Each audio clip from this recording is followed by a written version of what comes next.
When I first met my wife in 2005, I told my best friend, hey, this is the girl I'm gonna marry to the end.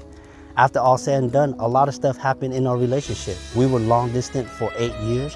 Her parents did not accept our relationship. We had to sneak around. We miss each other. We don't even get to see each other a lot. And there were times where she's on the phone sitting in the closet because she didn't want to get caught by her parents. There were times where she had to make up lies just to come visit me.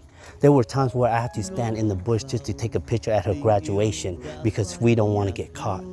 So I did my part. I got my degree, got a corporate job. They finally accept me for who I am.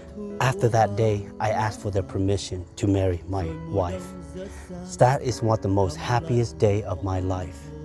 I married the woman that I love, I dedicate my life to, and I sincerely love her more than anything. That day, seeing two families unite together was beautiful.